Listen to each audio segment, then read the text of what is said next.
Assalamualaikum warahmatullahi wabarakatuh. Selamat datang di Teman Mimpi Abu Nawas, tempat berkumpulnya kisah-kisah lucu, unik, dan penuh hikmah dari sang legenda cerdik Abu Nawas. Dikisahkan pada suatu hari di negeri Baghdad, hiduplah seorang pria kaya yang juga merupakan tetangga Abu Nawas. Ia dikenal sebagai orang yang cukup pelit meskipun hartanya berlimpah. Suatu ketika, pria itu mengalami kesulitan besar dalam usahanya. Dagangannya tak laku, keuangannya terpuruk, dan ia pun mulai panik.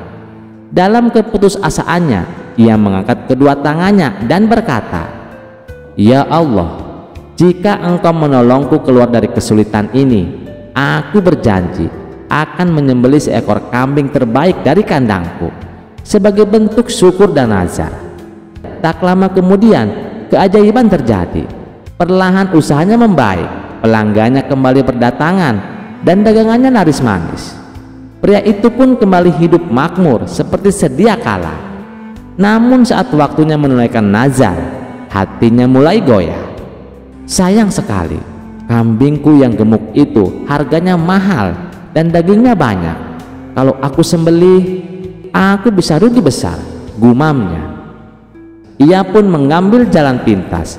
Ia menyembelih seekor ayam dan membagikannya kepada fakir miskin sambil berkata dalam hati, "Yang penting niatku sudah ada. Ayam juga kurban kan?" Cerita itu pun terdengar oleh Abu Nawas yang terkenal bijak dan jenaka. Abu Nawas merasa perlu memberikan pelajaran moral tanpa menyinggung langsung. Maka pada keesokan harinya, Abu Nawas datang ke rumah tetangganya sambil membawa seikat jerami dan sebuah batu besar. Melihat itu, tetangganya bertanya penasaran, "Untuk apa kau bawa itu, Abu Nawas?"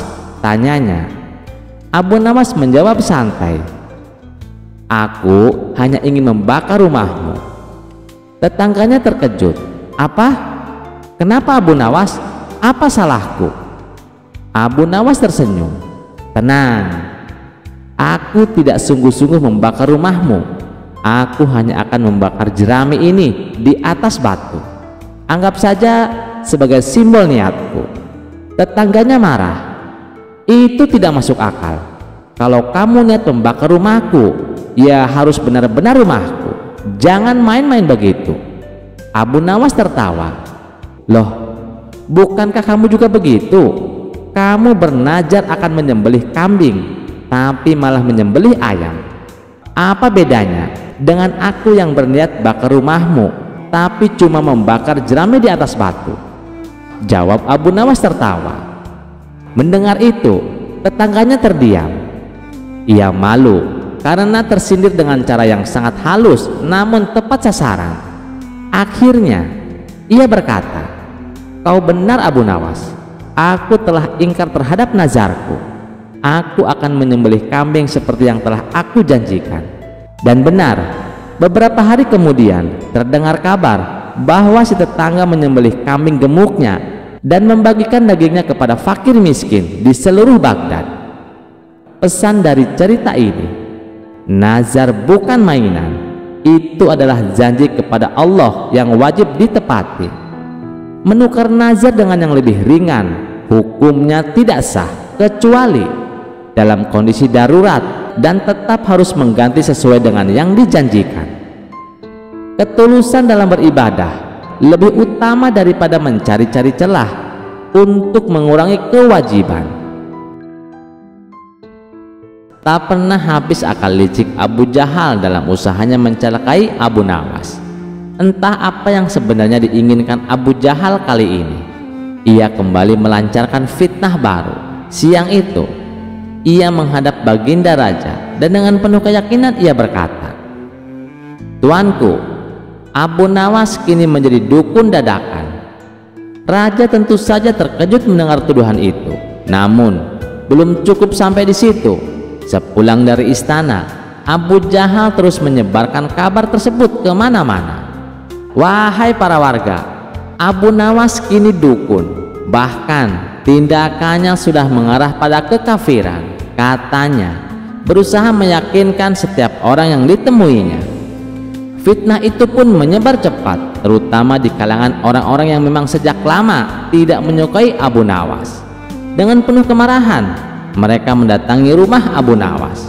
Awalnya, Abu Nawas terkejut mendengar dirinya disebut-sebut sebagai dukun. Namun, seperti biasa, ia segera menemukan akal. "Apa yang kalian inginkan dariku?" tanya Abu Nawas tenang. Orang-orang itu pun menyebutkan permintaan mereka. Ada yang ingin sakti, kebal senjata, tampan, kaya raya, bahkan bisa terbang.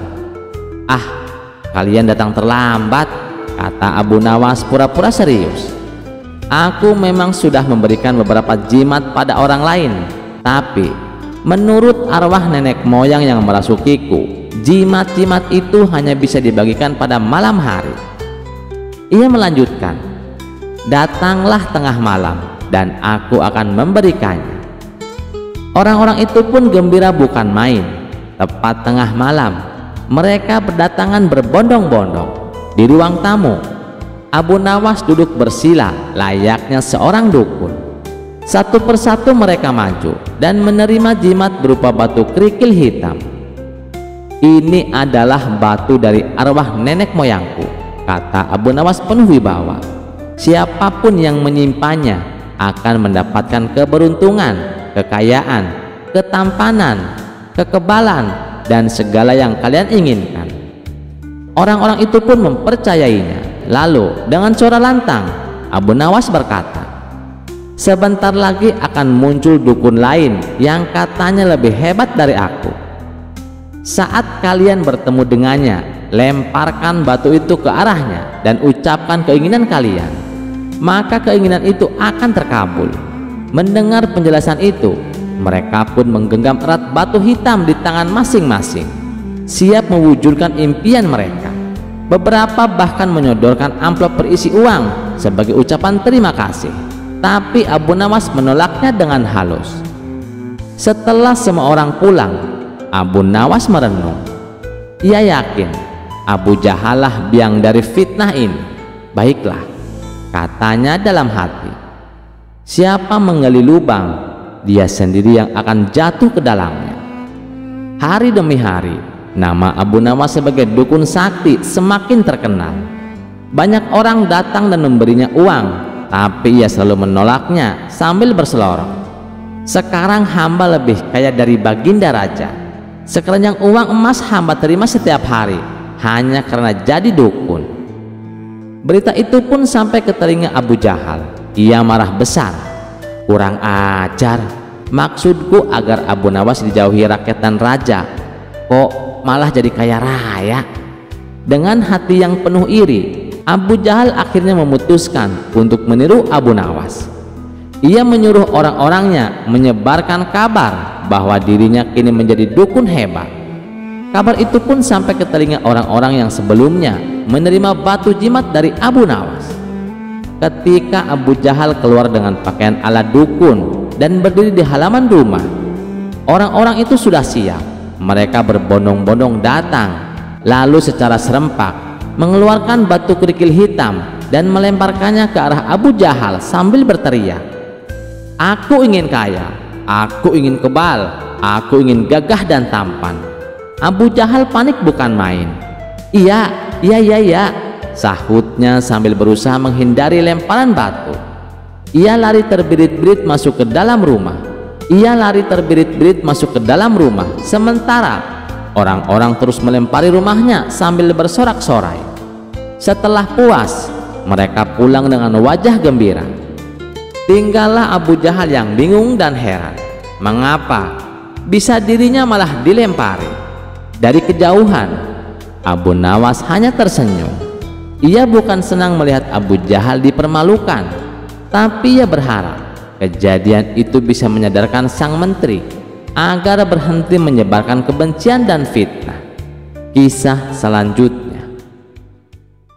Suatu hari nasib buruk menimpa Abu Nawas. Rumah tua yang selama ini ia tinggali roboh akibat hujan deras dan angin kencang. Abu Nawas kehilangan tempat tinggalnya. Seluruh harta bendanya pun lenyap tanpa sisa. Ia butuh rumah baru dan ia tahu tidak ada orang lain yang cukup kaya untuk membantunya selain Baginda Raja. Sayangnya, meminta bantuan secara langsung bukanlah pilihan yang memungkinkan. Ia tahu Baginda Raja memang murah hati, namun ia juga dikenal sebagai sosok yang sangat bangga diri, sombong, dan percaya takdir serta ramalan. Maka Abu Nawas pun mulai menyusun rencana liciknya. Malam itu Abu Nawas duduk termenung di bawah langit penuh bintang. Ia berpikir, lalu tersenyum penuh arti. Aha, kalau Baginda Raja suka ramalan, kenapa tidak kubuat ramalan khusus untuknya? Ia segera mengarang sebuah kisah mimpi mistis penuh simbol, pesan langit, dan tentu saja rumah mewah. Keesokan harinya, dengan jubah compang-camping tapi gaya berjalan bak bangsawan, Abu Nawas masuk ke istana. Ia berpura terengah-engah, seakan baru terbangun dari mimpi panjang yang mengguncang hidupnya. "Wahai Baginda Raja," kata Abu Nawas dengan suara berat dan penuh drama, "aku datang membawa kabar dari langit." Sultan yang tengah bersantai mendongkak penasaran. "Apa maksudmu, Abu Nawas?" Abu Nawas melanjutkan, "Maaf Baginda, semalam aku bermimpi didatangi 7 malaikat dan 1 jin penjaga takdir. Mereka berkata bahwa keberlangsungan kerajaanmu bergantung pada sebuah rumah megah yang dibangun sesuai kemuliaan namamu." Sultan terbelalak. "Rumah? Benar Baginda, rumah itu harus dibangun dengan taman yang menghadap ke arah matahari terbit. Tiangnya dari kayu cedar pilihan dan jendelanya menghadap ke arah bintang keberuntunganmu, Buruj Al-Mu'azzam.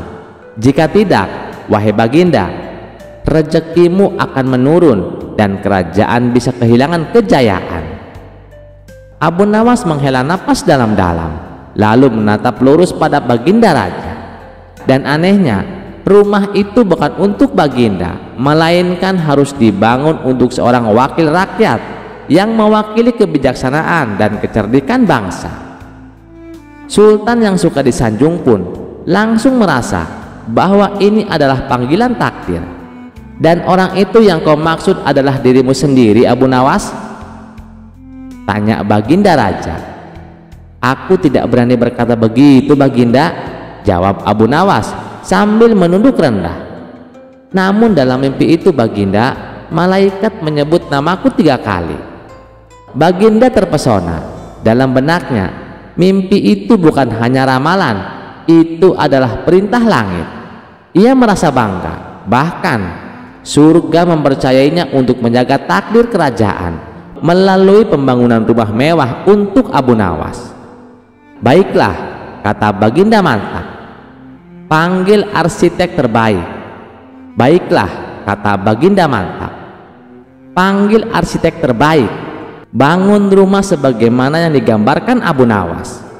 Abu Nawas pura-pura menolak, lalu dengan berat hati menerima takdir tersebut. Dalam hatinya ia menarik kegirangan. Beberapa bulan kemudian, rumah baru yang megah berdiri indah di pinggir sungai dengan taman rapih, pilar tinggi, dan jendela-jendela indah menghadap ke arah bintang keberuntungan.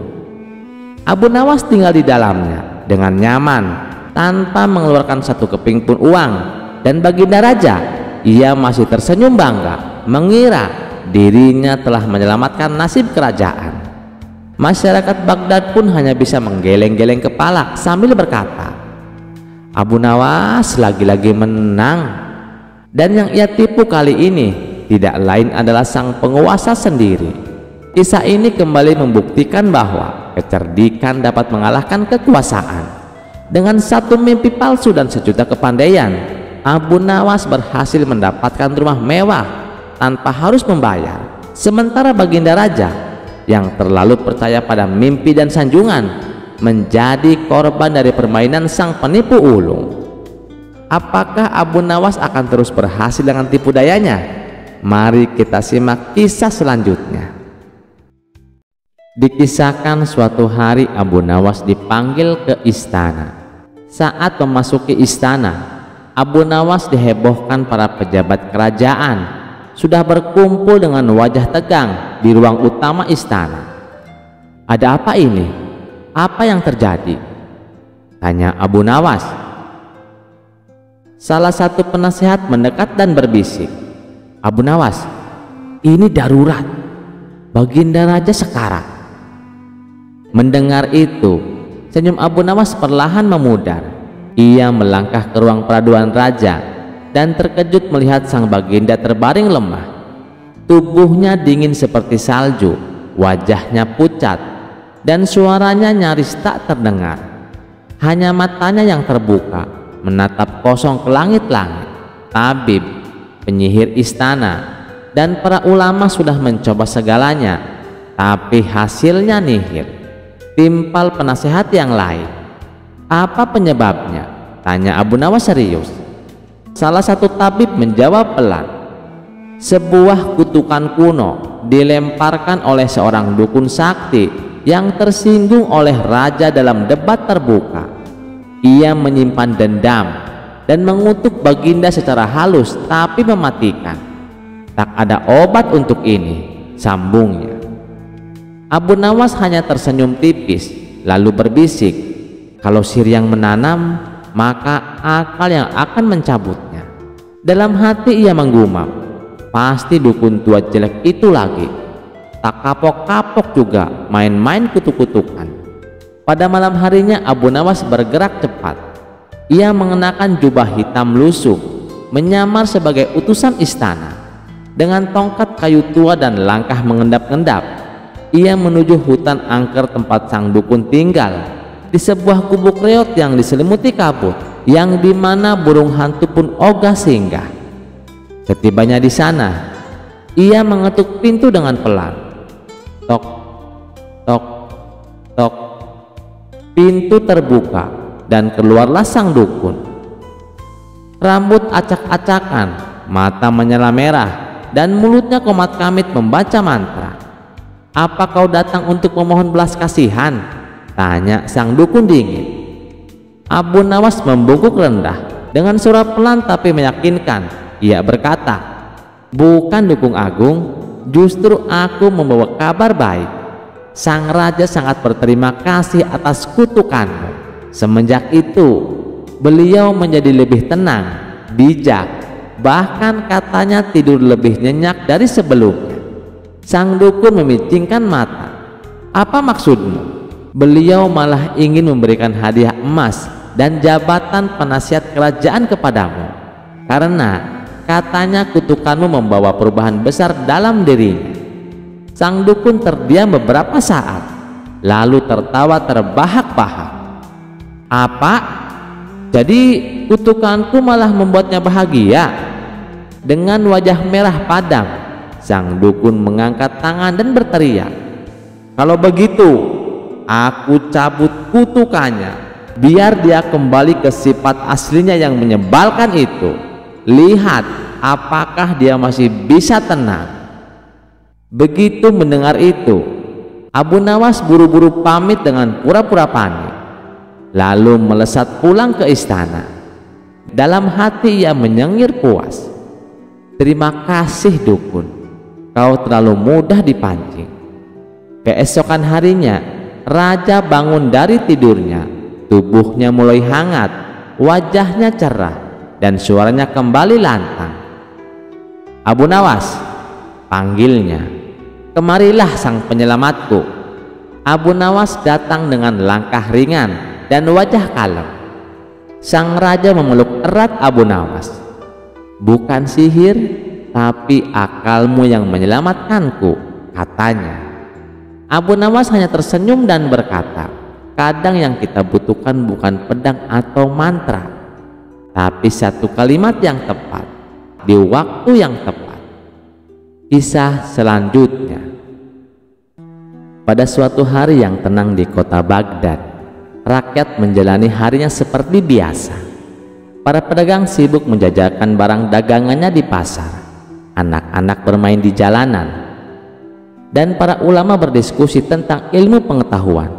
Namun ketenangan itu terusik oleh satu kabar mengejutkan, bahwa Abu Nawas meminta agar kiamat segera terjadi. Kabar ini tersebar cepat dari mulut ke mulut hingga akhirnya sampai ke telinga Baginda Raja.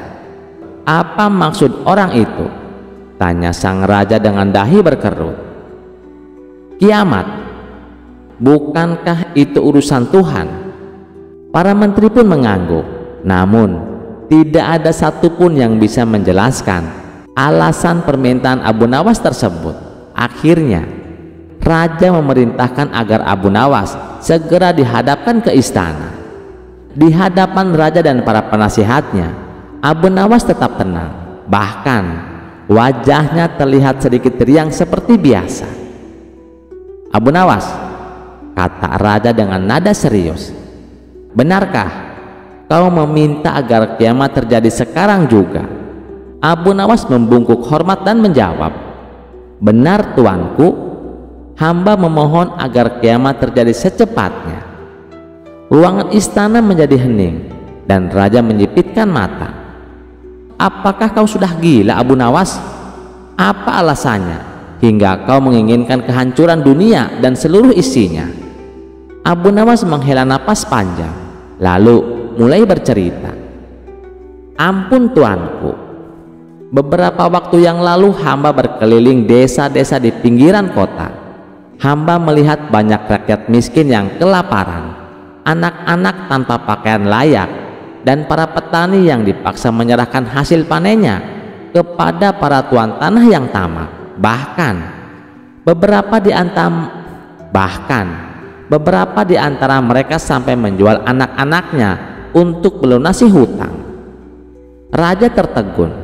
Ia belum pernah mendengarkan laporan semengerikan itu dari para menterinya. Abu Nawas melanjutkan, "Hamba berpikir dunia ini sudah terlalu rusak tuanku. Keadilan sulit ditegakkan. Para pejabat hanya mementingkan kekayaan dan rakyat jelata terus menderita. Hamba tidak melihat tanda-tanda bahwa keadaan akan membaik. Hamba berpikir mungkin kiamat adalah jalan satu-satunya agar semuanya berakhir, agar para penindas dibalas dan orang-orang yang tertindas mendapatkan keadilan." Baginda Raja terdiam. Ia mulai menyadari bahwa ada sesuatu yang luput dari pengawasannya. Ia menatap para menterinya yang kini menunduk dalam diam, seolah merasa bersalah. "Namun Abu Nawas," ujar raja pelan, "kiamat adalah rahasia Tuhan. Tidak bisa kau meminta begitu saja."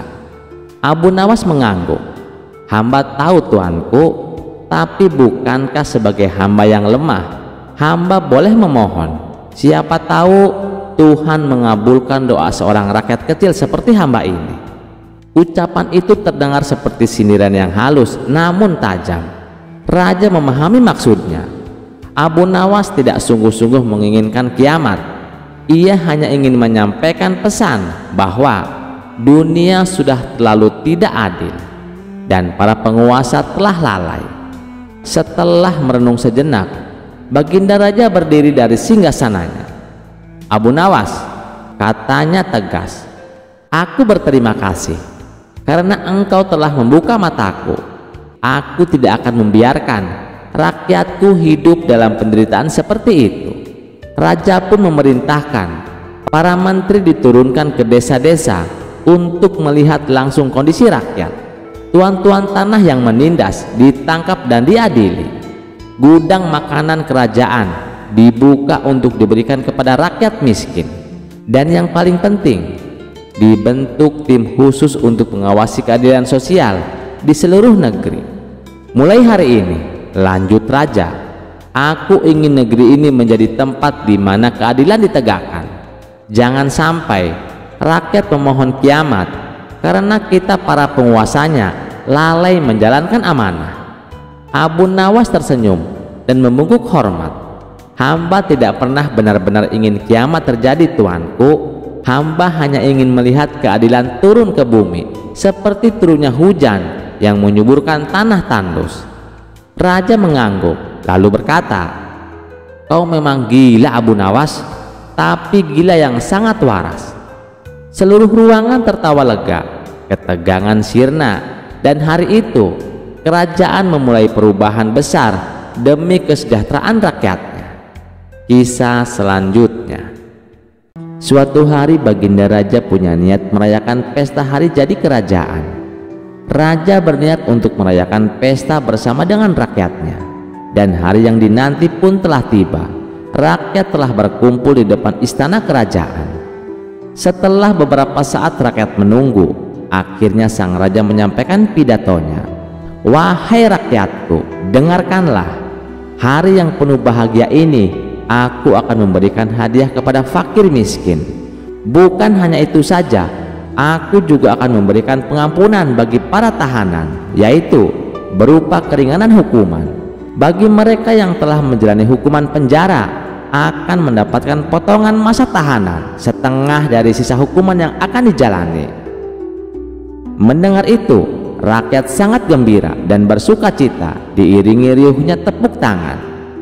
Terlihat jelas gelak tawa dan wajah ceria rakyatnya saat mereka menyantap makanan dan minuman yang telah disiapkan untuk acara pesta tersebut. Beberapa saat kemudian, acara dilanjutkan dengan pemberian hadiah yang dilaksanakan oleh para pegawai kerajaan. Hadiah bingkisan sembako diberikan kepada fakir miskin.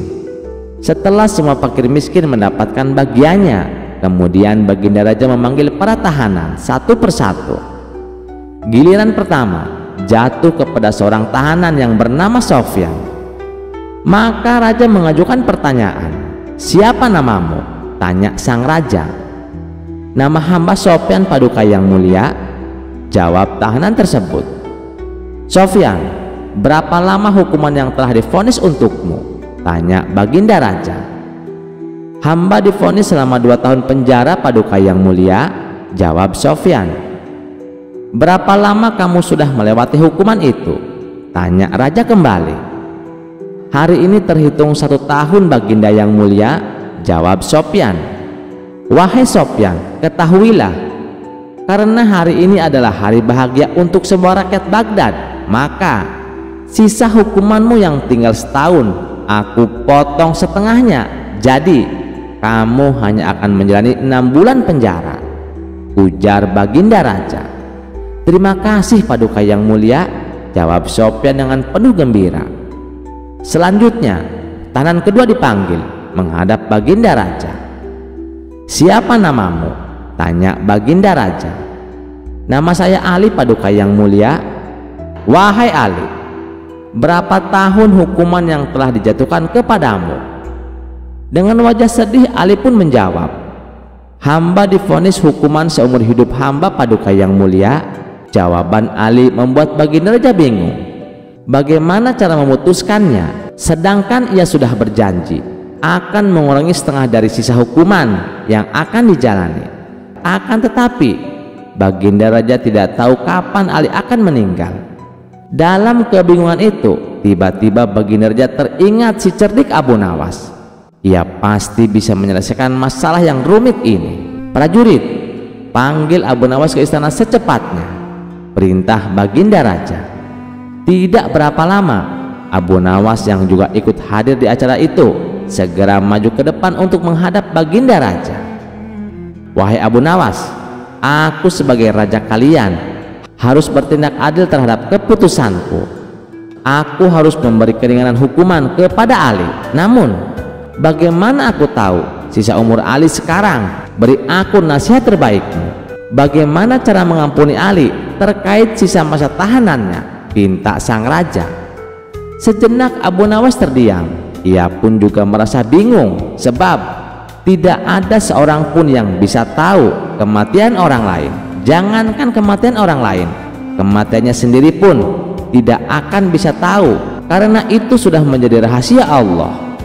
Kemudian Abu Nawas memejamkan matanya. Setelah lama berpikir, tiba-tiba keluar ide cemerlang dari otak seorang Abu Nawas.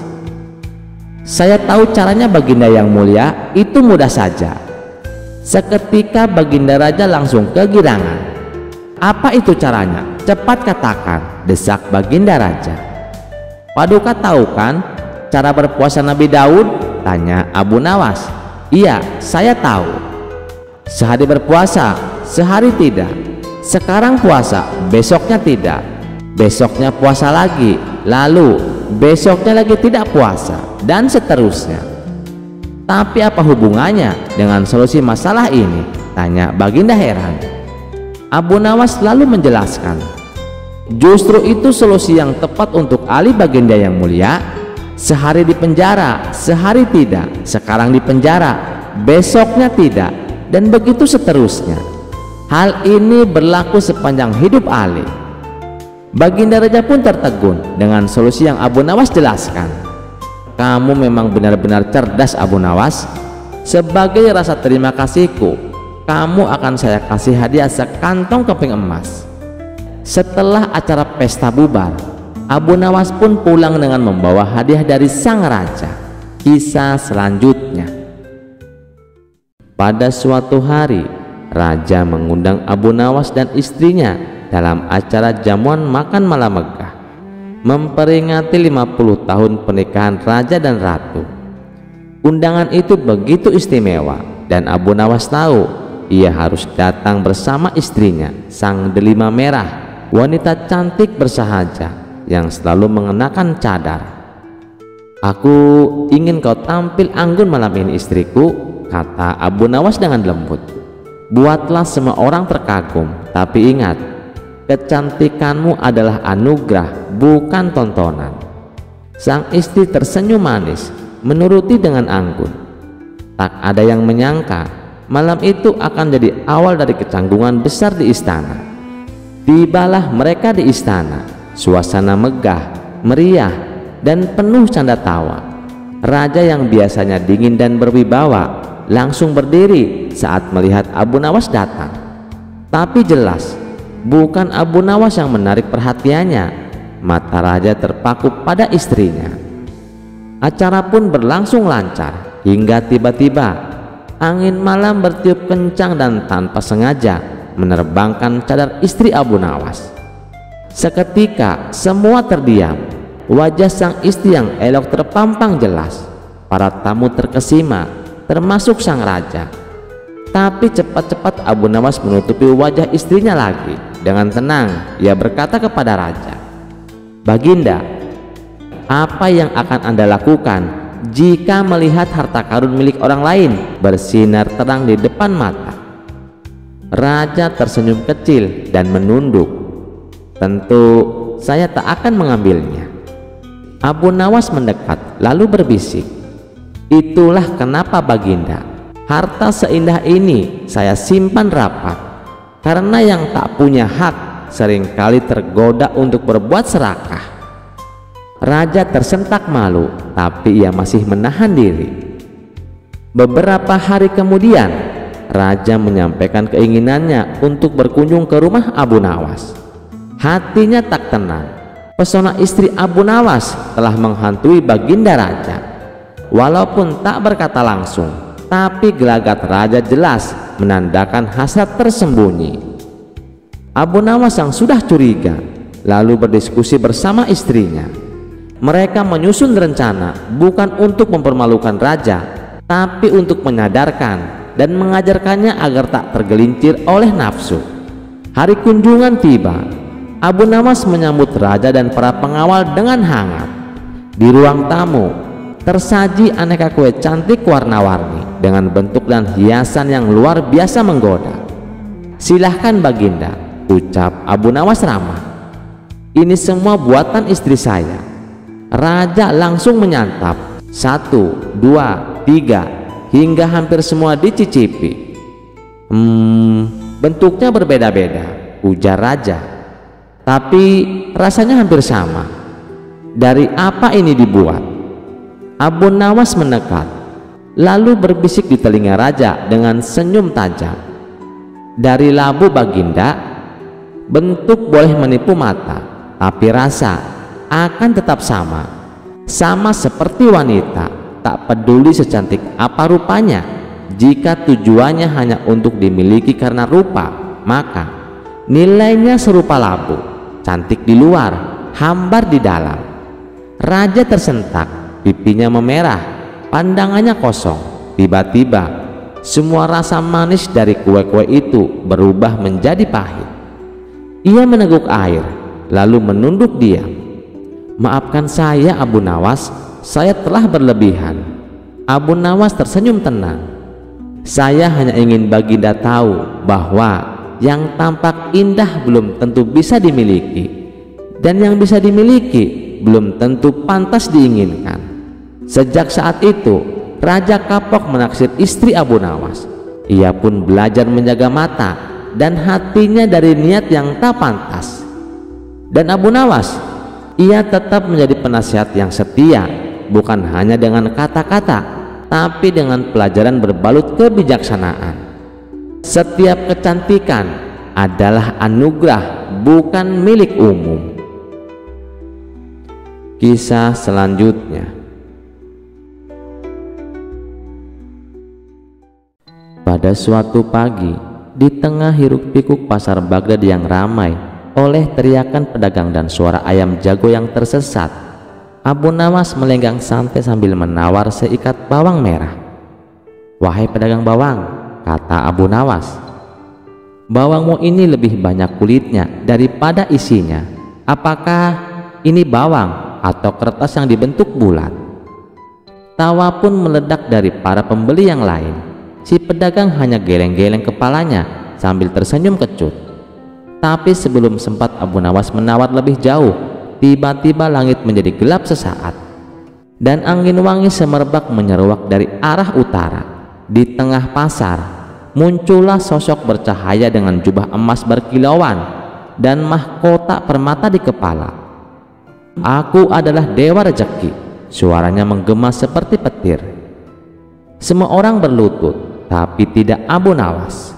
Ia justru mendekat sambil berkata, "Kalau engkau benar Dewa Rezeki, bolehkah aku minta sepiring kebab dulu? Karena perutku sangat lapar pagi ini." Dewa Rezeki tersenyum lalu mengangkat tangannya. "Wahai Abu Nawas," ucap Dewa Rezeki, "jika kau mau, seluruh Baghdad bisa menjadi milikmu. Istana, dayang-dayang, taman yang tidak pernah layu, bahkan anggur yang mengalir dari mata air." Mata para penduduk melebar. Beberapa bahkan sudah berlutut di dekat kaki Abu Nawas, berharap rezeki ikut menetes. Namun Abu Nawas hanya menggaruk kepalanya yang tidak gatal, lalu berkata, "Wah, banyak juga ya. Tapi bolehkah aku bertanya sesuatu, wahai dewa?" "Silakan, wahai manusia bijak," jawab sang dewa. Abu Nawas duduk di atas karung beras sambil berkata, "Kalau semua orang bisa punya istana, apa gunanya jadi raja? Kalau semua punya emas, apakah tukang becak akan berhenti menarik becak? Atau justru mulai membeli becak emas? Bukankah rezeki sejati itu bukan apa yang kita genggam, tapi apa yang bisa kita syukuri?" Dewa Rezeki terdiam sejenak. Abu Nawas melanjutkan, "Saya pernah makan roti kering dengan segelas air, tapi karena bersama istri saya yang cerewet dan setia, rasanya seperti pesta kerajaan. Tapi saya juga pernah melihat saudagar kaya menangis karena tak bisa tidur nyenyak." "Lalu engkau ingin apa dariku?" tanya sang dewa. Abu Nawas tersenyum lebar. "Berikan aku kemampuan untuk tetap tertawa walaupun kantongku kosong, dan berikan orang-orang di sekitarku hati yang lapang meski dapurnya belum ngebul." Dewa Rezeki tertawa lebar. "Engkau memang berbeda dari manusia kebanyakan, wahai Abu Nawas. Kau tidak meminta kekayaan, tapi kau telah memilikinya. Dan tiba-tiba semuanya menghilang, koin dan permata semuanya lenyap. Tapi anehnya, para pedagang di pasar justru merasa lebih ringan hari ini. Mereka mulai memberi potongan harga tanpa diminta. Tukang roti memberi 2 roti untuk 1 koin. Bahkan si pedagang bawang tadi memberinya seikat bawang secara cuma-cuma. Mereka semua merasa cukup." Abu Nawas pulang hari itu tanpa membawa emas atau permata, tapi seluruh kota Baghdad berbicara tentang kisahnya. Anak-anak menirukan gaya bicaranya, dan orang tua mengulang ceritanya di warung kopi, dan para saudagar mulai menghitung rezeki bukan dari harta, tapi dari tawa di rumah mereka. Moral dari kisah ini, rezeki bukanlah apa yang kau timbun, tapi apa yang bisa kau bagi, bahkan jika itu hanya senyuman. Kisah selanjutnya. Di sebuah kerajaan yang makmur, Raja Harun terkenal karena kebijakannya dan kekayaannya yang melimpah. Semua orang di kerajaan itu hidup dalam kemakmuran. Namun, ada satu hal yang kurang. Sang raja merasa hatinya kosong. Ia belum menemukan seseorang yang bisa mencuri hatinya. Bahkan, dengan segala kemewahannya, tidak ada wanita yang bisa menarik perhatian raja secara mendalam. Namun, keinginan raja untuk menemukan cinta sejati segera diuji oleh kedatangan seorang wanita misterius. Pada suatu hari, seorang wanita yang sangat cantik datang ke istana. Ia mengenakan pakaian yang sangat elegan dan dihiasi dengan perhiasan berkilauan.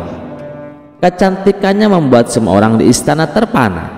Para penjaga, pelayan, bahkan para bangsawan merasa terpesona oleh penampilannya yang memukau. Wanita itu yang dikenal sebagai Dewi Kecantikan mengumumkan bahwa ia datang untuk menantang semua pria kerajaan. "Aku datang untuk menguji siapa di antara kalian yang dapat menenangkan hatiku," katanya dengan suara lembut namun penuh tantangan. "Aku akan memberikan hadiah kepada pria yang berhasil membuatku jatuh cinta, tetapi aku tidak akan memilih berdasarkan harta atau kekayaan. Hanya cinta yang tulus dan ketulusan hati yang dapat membuatku tergoda." Para pria di istana segera terpesona oleh Dewi Kecantikan, dan banyak dari mereka yang berusaha memikatnya dengan hadiah-hadiah mewah dan kata-kata manis. Raja Harun sendiri, meskipun sudah terbiasa dikelilingi oleh wanita-wanita cantik, merasa tertantang. Ia ingin menunjukkan bahwa dirinya bukan hanya seorang raja yang kaya, tetapi juga seorang pria yang mampu menenangkan hati seorang wanita dengan kepribadiannya. Namun, Abu Nawas, sang pemikir cerdik dan humoris yang selalu ada di sisi raja sebagai penasihat, melihat situasi ini dengan pandangan berbeda.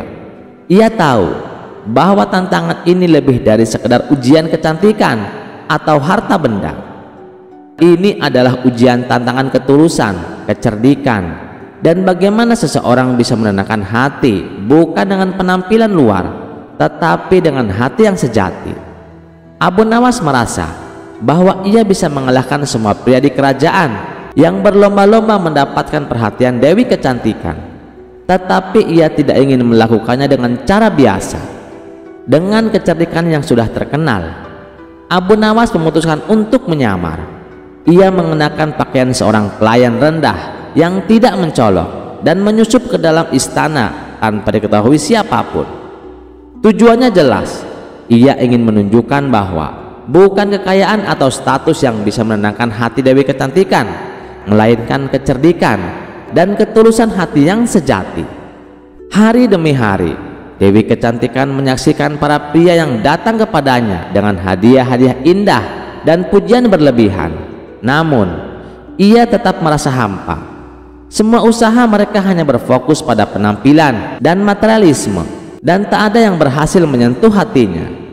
Dewi Kecantikan merasa bosan karena meskipun banyak pria yang datang dengan harapan tinggi, ia tidak merasa ada satupun yang benar-benar memahami dirinya. Suatu sore, saat Dewi Kecantikan duduk di taman istana menikmati udara segar, seorang pelayan tampak mendekatinya. Pelayan itu adalah Abu Nawas yang menyamar. Ia tidak membawa hadiah atau kata-kata manis, sebaliknya ia hanya membawa nampan berisi air untuk melayani Dewi Kecantikan. Dewi Kecantikan menatapnya dengan penuh rasa ingin tahu. "Kamu tidak membawa apa-apa selain air?" tanyanya dengan sedikit sinis. Merasa heran dengan sikap pelayan ini yang tampak berbeda dari para pria lainnya, Abu Nawas dengan senyum penuh makna menjawab, "Air ini adalah hal terpenting yang bisa saya bawa. Tanpa air, kita semua akan mati kehausan. Hadiah-hadiah dan kekayaan mungkin bisa menarik perhatian sementara, tetapi ketulusan hati adalah yang terpenting dalam menciptakan hubungan yang sejati. Dewi Kecantikan terdiam, terkesan dengan kata-kata Abu Nawas. Ia merasa ada sesuatu yang berbeda dalam dirinya, sesuatu yang belum pernah ia rasakan sebelumnya. Meskipun pelayan itu hanya membawa air, ia merasa dihargai lebih dari sekedar penampilan atau kekayaan. "Kenapa kamu berkata begitu?" Dewi Kecantikan bertanya, merasa ada kehangatan dalam kata-kata Abu Nawas. Abu Nawas duduk di sebelahnya dan mulai berbicara lebih dalam. Kecantikan fisik bisa memikat mata, tetapi kecantikan hati adalah yang akan memikat jiwa. Banyak pria datang ke sini untuk memperlihatkan kekayaan mereka, dan mereka pikir itu akan membuatmu jatuh cinta. Tetapi saya percaya bahwa cinta sejati hanya akan ditemukan ketika seseorang melihat lebih dalam, bukan hanya apa yang ada di luar. Dewi Kecantikan mendengarkan dengan penuh perhatian. Ia merasa bahwa ada kebenaran dalam kata-kata pelayan ini. Ia bertanya lagi, "Jadi kamu percaya bahwa hanya ketulusan hati yang bisa membuat cinta tumbuh?" Abu Nawas mengangguk.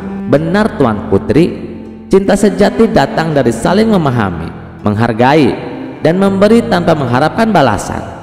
Semua yang datang dengan ketulusan akan selalu bernilai daripada apapun yang bisa dibeli dengan uang atau kekuasaan." Dewi Kecantikan yang awalnya merasa bingung dengan tantangan yang dia buat, kini mulai merasakan sesuatu yang berbeda. Ia merasa bahwa pelayan ini yang tampaknya tak memiliki apa-apa selain ketulusan, justru berhasil menggerakkan hatinya. Mungkin inilah yang selama ini ia cari, seseorang yang tidak terpesona oleh penampilan luar atau kekayaan, tetapi yang melihat ke dalam hati dan menghargai apa yang sesungguhnya penting. Pada akhirnya Dewi Kecantikan memutuskan untuk mengakhiri tantangan itu. "Aku memilihmu Abu Nawas," ujarnya dengan tulus. "Kamu telah menenangkan hatiku, bukan dengan hadiah atau penampilan, tetapi dengan kata-katamu yang penuh kebijaksanaan dan ketulusan hati." Abu Nawas tersenyum bijak. "Saya tidak datang untuk menenangkan hati dengan cara yang biasa Tuan Putri. Saya hanya ingin mengingatkan bahwa cinta sejati datang dari dalam diri kita, bukan dari apa yang kita tampilkan di luar." Dewi Kecantikan tersenyum, merasa lebih damai dan bahagia dari sebelumnya. "Aku belajar banyak darimu Abu Nawas. Terkadang hal-hal yang paling sederhana adalah yang paling berharga." Dengan begitu, Abu Nawas tidak hanya memenangkan hati Dewi Kecantikan, tetapi juga mengajarkan kepada semua orang di istana bahwa kecantikan sejati datang dari dalam hati, bukan dari penampilan atau kekayaan. Kecerdikan dan ketulusan hati Abu Nawas berhasil mengubah pandangan Dewi Kecantikan, dan istana pun dipenuhi dengan kebahagiaan yang lebih mendalam. Kisah selanjutnya. Di suatu pagi yang cerah di kota Baghdad, suasana istana tampak lebih tegang dari biasanya. Baginda Raja duduk di singgasananya dengan alis berkerut. Ia baru saja mendengar kabar dari beberapa pejabatnya bahwa rakyat mulai mengeluh karena Abu Nawas selalu lolos dari hukuman. Bahkan ketika membuat keonaran kecil, banyak yang merasa bahwa Abu Nawas diperlakukan terlalu istimewa. "Sudah cukup," ujar sang raja dengan nada kesal. "Abu Nawas terlalu bebas. Kali ini aku akan menjualnya di pasar." Para menteri yang mendengarnya saling berpandangan. Menjual manusia? Bahkan itu Abu Nawas. Tapi tidak satu pun berani membantah ide raja. Maka diutuslah pengawal untuk menangkap Abu Nawas. Abu Nawas yang saat itu tengah duduk santai di depan rumahnya sambil mengelus janggutnya, tampak tenang ketika para pengawal mendekat.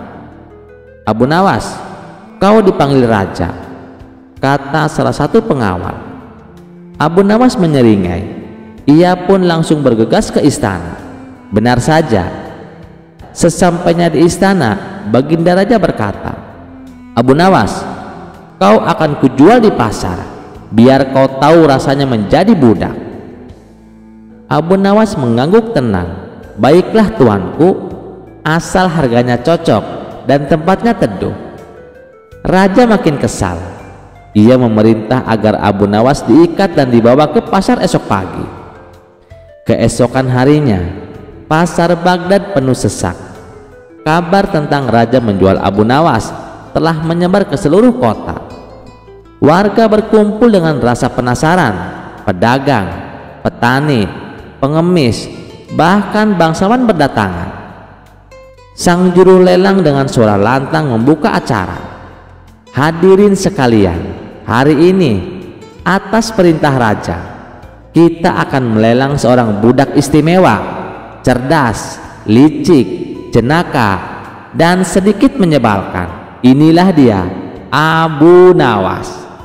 Abu Nawas pun berdiri di atas panggung kecil, tangannya terikat, tapi tetap senyum lebar. Ia melambaikan tangan ke kerumunan seolah artis terkenal.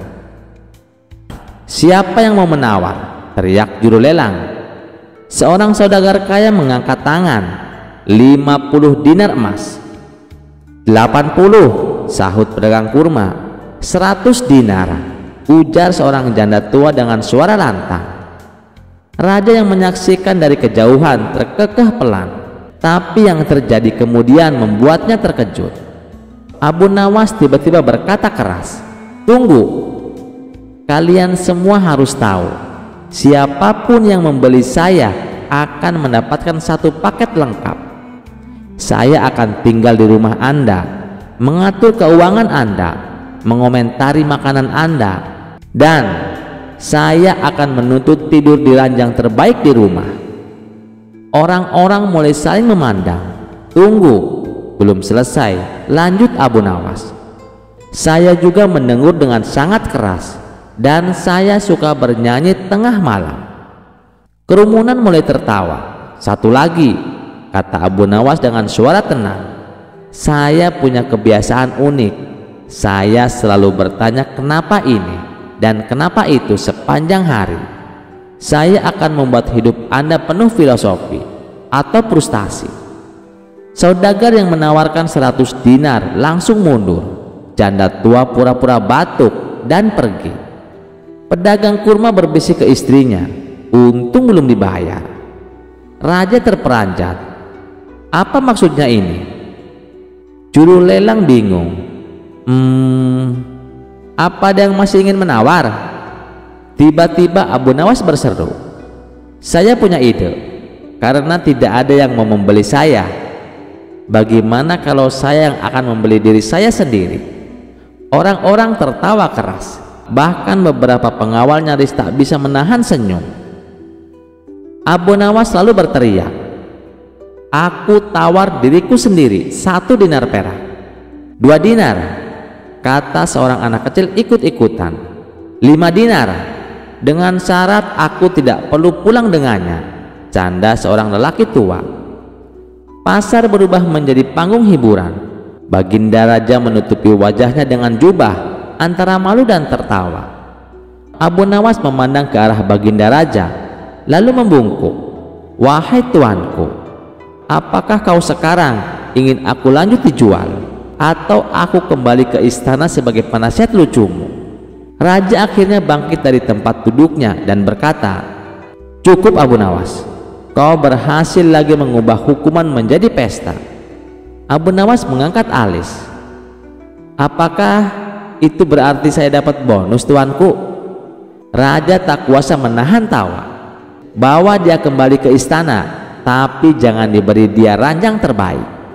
Orang-orang di pasar bersorak, dan cerita tentang Abu Nawas yang dilelang tapi malah melelang dirinya sendiri pun menyebar ke seluruh penjuru Baghdad, bahwa tak ada yang bisa mengalahkan kecerdikan si pujangga gila itu.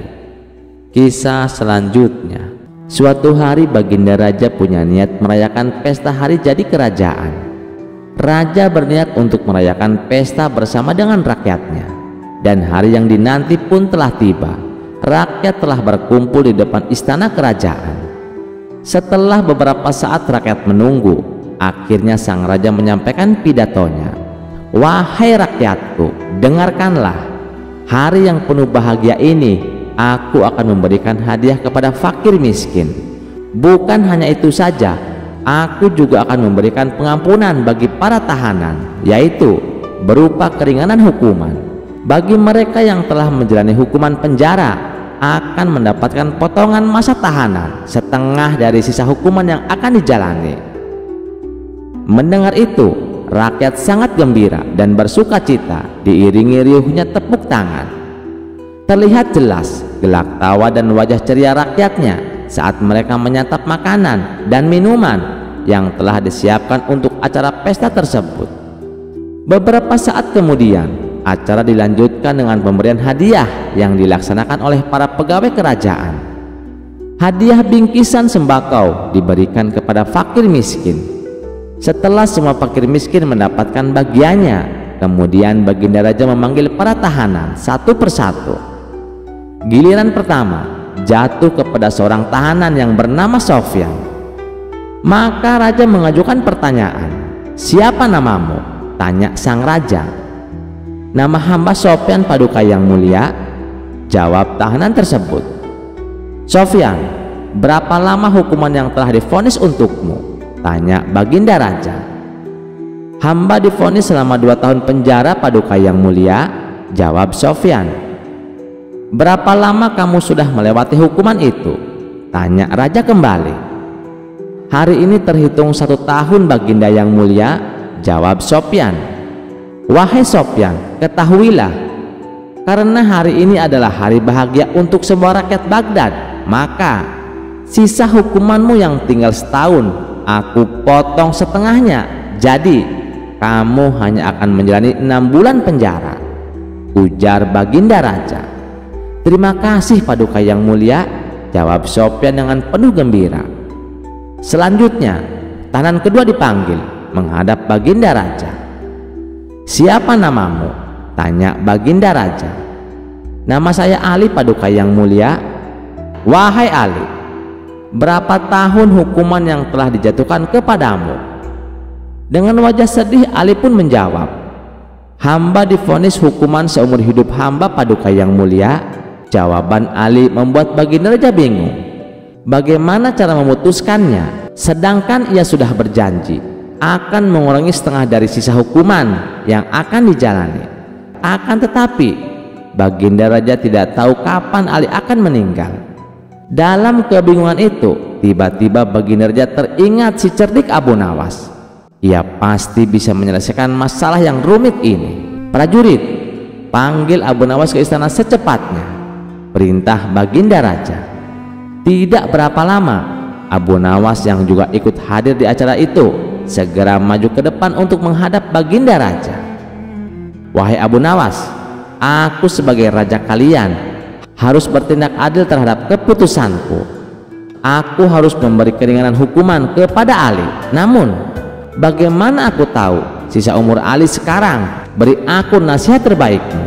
Bagaimana cara mengampuni Ali terkait sisa masa tahanannya?" pinta sang raja. Sejenak Abu Nawas terdiam. Ia pun juga merasa bingung, sebab tidak ada seorang pun yang bisa tahu kematian orang lain. Jangankan kematian orang lain, kematiannya sendiri pun tidak akan bisa tahu, karena itu sudah menjadi rahasia Allah. Kemudian Abu Nawas memejamkan matanya. Setelah lama berpikir, tiba-tiba keluar ide cemerlang dari otak seorang Abu Nawas. "Saya tahu caranya Baginda yang mulia, itu mudah saja." Seketika Baginda Raja langsung kegirangan. "Apa itu caranya? Cepat katakan," desak Baginda Raja. "Paduka tahu kan cara berpuasa Nabi Daud?" tanya Abu Nawas. "Iya, saya tahu. Sehari berpuasa, sehari tidak. Sekarang puasa, besoknya tidak. Besoknya puasa lagi, lalu besoknya lagi tidak puasa, dan seterusnya." "Tapi apa hubungannya dengan solusi masalah ini?" tanya Baginda heran. Abu Nawas lalu menjelaskan, "Justru itu solusi yang tepat untuk Ali Baginda yang mulia. Sehari di penjara, sehari tidak. Sekarang di penjara, besoknya tidak, dan begitu seterusnya. Hal ini berlaku sepanjang hidup Ali." Baginda Raja pun tertegun dengan solusi yang Abu Nawas jelaskan. Kamu memang benar-benar cerdas Abu Nawas. Sebagai rasa terima kasihku, kamu akan saya kasih hadiah sekantong keping emas. Setelah acara pesta bubar, Abu Nawas pun pulang dengan membawa hadiah dari sang raja. Terima kasih sudah mendengarkan cerita ini. Sampai jumpa di cerita selanjutnya. Jangan lupa like, share, dan subscribe channel Teman Mimpi. Wassalamualaikum warahmatullahi wabarakatuh.